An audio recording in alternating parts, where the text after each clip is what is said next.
Happy or sad? Cristiano Ronaldo's life is the biggest roller coaster in football history. Setbacks, awards, and even losing the most important person in his life. Ronaldo had to go through all of this to get to the top. And it's crazy because, at the beginning, it all could have never happened. Ronaldo was born on the 5th of February 1985 in Lisbon, Portugal, to really poor parents. See, his dad, José Diniz, used to be a kitman for a local club in Portugal. And his mom, well, she just managed to get by. Add this to the fact that they lived in a one-room apartment with Ronaldo's older siblings with no food to eat sometimes. Life was tough. Still, despite all that hardship, Ronaldo found the one thing he could use to escape all his troubles at the time. But what he didn't know was that this sport was going to change his life: football.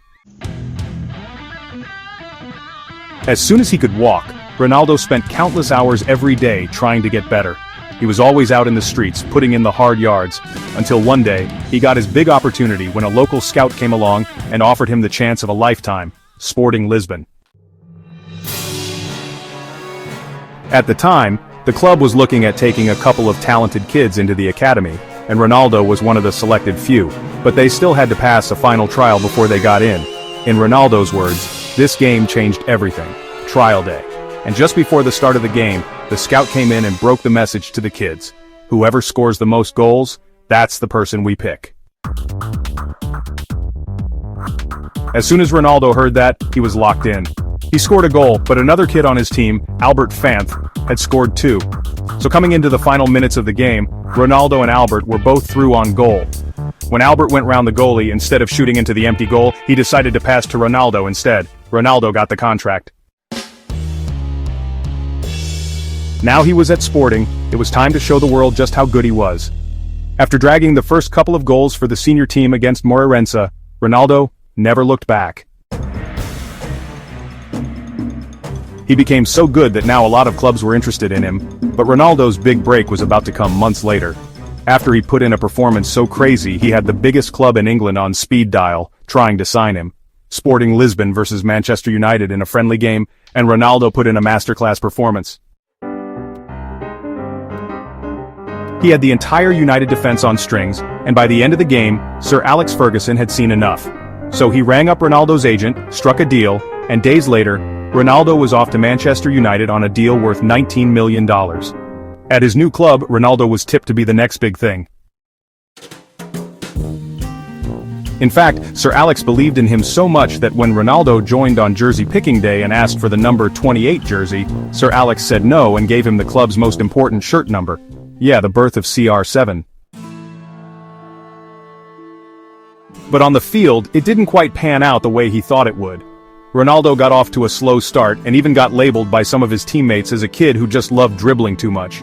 But to Ronaldo, this was more than anything he could ever have asked for, because now he could afford to take his family off the streets and give them a place of their own.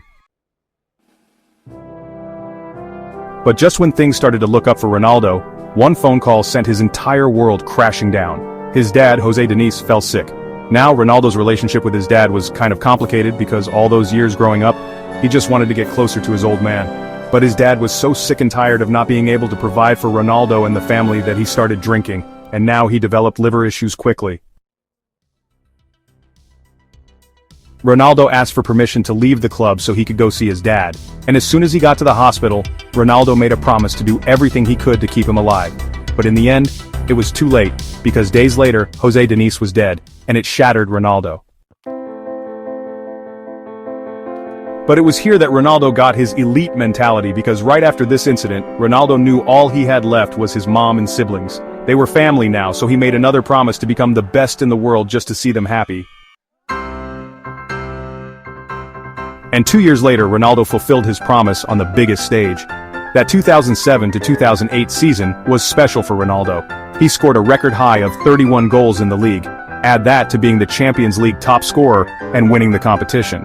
2 months later, Ronaldo was officially the best footballer on the planet. At this time, he'd also achieved something else that made his family even prouder. In 2004, Ronaldo was part of the team that lost the Euros on home turf to Greece, and after that, he just kicked into another gear for the national team and became so good that by 2008, he was made captain of the Portuguese national team. But back to club football now, and after a Champions League final defeat in 2009, Ronaldo knew it was time to take the next big step in his career. And in that summer he broke the world record to become the most expensive footballer on the planet. Real freaking Madrid. Ronaldo had hit the big time and couldn't stop winning. Same thing with his personal life too, cause months after this big money move, he got another huge win, just not the way he thought he would. His son Cristiano Jr was born. Ronaldo decided to keep the details of Junior's mom a secret, but it was now clear he was ready to start his family in Madrid and build his football dynasty. But first, he had a job to do at Madrid that was going to take him 5 years to complete. Before Ronaldo joined Real Madrid, the last time they won the Champions League was in 2002, and Ronaldo was supposed to be the main man to change that. Even though he won the Ballon d'Or in 2013 at Madrid, they still couldn't get the job done. Until Ronaldo decided in 2014 that he was done playing games, and that season, he took Madrid to Champions League glory. He broke the record for the most goals in a Champions League campaign with 16, including scoring a goal in the final in his home country of Portugal. Add another Ballon d'Or to the collection that year, and he was now one off his biggest rival Lionel Messi. Ronaldo and Messi hit the biggest stages in competing in Spain. Can't say the same at the international level though, because despite hitting the heights at club level, Ronaldo had failed to repeat his form in international competitions. He was captain of the team that got knocked out of the World Cup at the group stage in 2010. Add that to a Euro 2012 semi-final exit, and a 2014 World Cup group stage exit. Ronaldo knew he had to turn up for the national team, and Euro 2016 was his big opportunity. Coming into this one, no one fancied Portugal, but they somehow made it to the final thanks to Ronaldo's 4 goals. Until the day of the final against the host France, and Ronaldo had the biggest heartbreak of his career.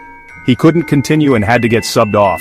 Still, Ronaldo's teammates helped him to a surprise 1-0 victory, and the boy from Madeira all those years back had now led his country to the first major trophy in its history. After that, the records kept humbling for Ronaldo. Another Ballon d'Or, and 3 more Champions Leagues. But at the end of 2018, now 33, and with over 450 goals for Real Madrid, Ronaldo once again decided to start a new chapter in his career. And this one had him going on a date with the old lady Juventus. But unfortunately this move never worked out as he hoped it would. Ronaldo came with a main aim of winning the Champions League like he did at Madrid, but 3 seasons, 3 knockouts in the round of 16, and quarter-final stages. And at the end of 2021, Ronaldo wanted out. And figured the only place he could go to was back home. His return back to United almost broke the internet. After an opening day brace against Newcastle United, Ronaldo showed signs that he could once again lead United back to the glory days. But unfortunately, his second homecoming went horribly wrong. First in 2022, he suffered another damaging heartbreak that he described as the worst of his life. His son, with his partner Georgina Rodriguez Angel, sadly passed on. On the field, Ronaldo and United never worked out, and after the club switched coaches to a new man in Erik ten Hag, they both fell off. It led to Ronaldo dropping the most controversial interview of 2022. He called everyone out, and United decided to terminate his contract. But Ronaldo wasn't even looking at that now because he had his sights set on his last dance. Now 37, Ronaldo knew the World Cup in Qatar was potentially going to be his last one, so he was ready to give everything for one final shot at glory. But it just wasn't meant to be out in the last 8. On the plus side, Ronaldo turned his attention back to club football, and at the start of 2023, he shocked the world again. His new deal at Al Nassr has him earning $200 million a year, from the streets of Portugal to being able to afford his own island. If you like this video, make sure to subscribe to my channel to get more stories like this one, hit that like button, and leave a decent comment. And always remember the billionaire.